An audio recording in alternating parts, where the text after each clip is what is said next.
Hello, and welcome to another segment of the Chesapeake Thrive Show. My name is Shaughnessy Butler, and today we have a special guest, Kristen Martin from Chesapeake Integrated Behavioral Health Care.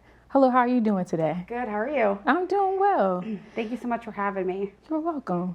So this month is considered as Gun Violence Awareness Month, and I know CIBH has a lot of wonderful programs to kind of support different community citizens out there for gun violence. So can you tell me a little bit about your Lock and Talk program? So Lock and Talk program actually started here in Virginia. So it's not a nationwide or worldwide program. It started right here in Virginia in Region 1, and now all the CSBs all across the state do this program. And it's a two-part component. So when we say lock, we're talking about locking up medications and locking up firearms, which in the state of Virginia are the two most lethal means of suicide in the state of Virginia. So we want to make sure we really talk about locking those up and keeping them away from not only kids, but people who may be in the middle of a crisis and want to use those to end their life. We want to make sure that they stay safe from that. And then the talk piece is just talking about suicide and talking about mental health and making it a part of everyday conversation and really becoming that Lock and Talk community, that Lock and Talk family. And it's just really, really important for us to get that information out there and to reduce that stigma. Absolutely. I completely agree with you. The Lock and Talk portion makes sense with how you put all that together. So can you tell me also what kind of resources that you provide to the community with that? First off, everything we provide is free through grants, which is absolutely amazing. So we provide a lot of psychoeducational material, which is just material that talks about that education piece of, what mental health looks like, what are signs that someone may be struggling. So we have some posters that we give out, and it's kind of to help someone start the conversation. It's like a little flow chart. And we know that talking about suicide and mental health can be really hard for people, and this is just one tool to make that conversation a little easier. We actually also have some RAC cards that talk about gun laws in the state and tax credits you can get for making sure that your firearms stay safe in your home. We have things that talk about mental health and signs and symptoms, and also talks about what trainings we offer to the public.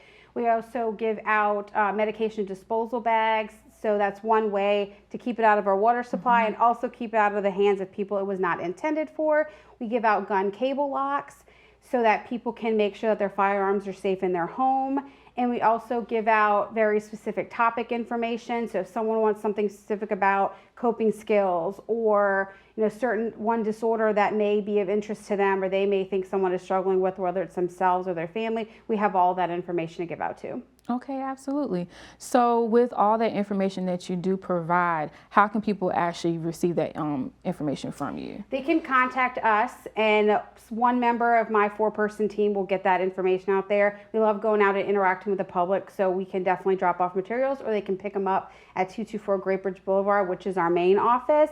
But again, everything we provide is free, so we don't want anyone to be worried about contacting us thinking that they'll pay a fee. Everything we give out is free. Our main objective is to reduce stigma and get this information and these resources out to the community. Yes, I love the fact that you say that it's free, so that people actually know that information, so they can actually get the resources and the help they need, and also pass the word along as well. So another thing I want to ask you too is, can you explain to us exactly what is your gun shop project?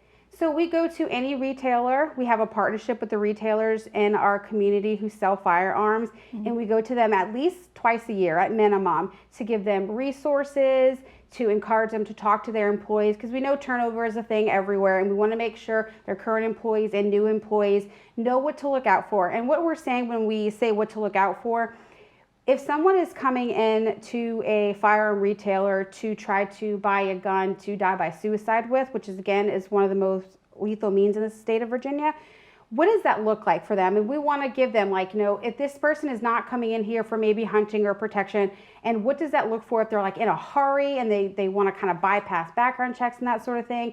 They may be in the middle of a crisis and what to look for and how to handle that. So we go to all the gun retailers at least twice a year and hand out all this information and have a discussion with them about that. Okay. See, I think that's very helpful as well, so we can get the information out there so everyone else can be aware in spaces like that, because suicide is a big part of why some people sometimes, choose the options for gun violence and things. So one of the last questions I want to ask you too is, what kind of trainings do you actually provide? So the trainings that we provide, again, free to the public, are part of that talk piece of Lock and Talk. And everything is either, 1 day, 2 days, or shorter ones to just make sure that we can get everyone in the community, because we're very aware not everyone can attend a full day training or 2 days.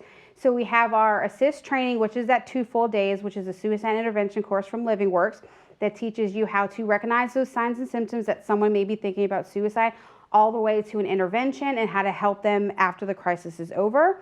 We have Save Talk, which is a half a day, 4-hour program that shows someone how to identify those signs and symptoms and how to connect them with appropriate help. We also have different programs like Mental Health First Aid, which is 1 full day, which is more general, not just specific to suicide, but mental health. What are the most common mental health disorders in the United States? What are those early signs and symptoms? How you can help someone connect to resources if that's appropriate for them. And we have the adult version, which is adults who work with adults or who are concerned about adults.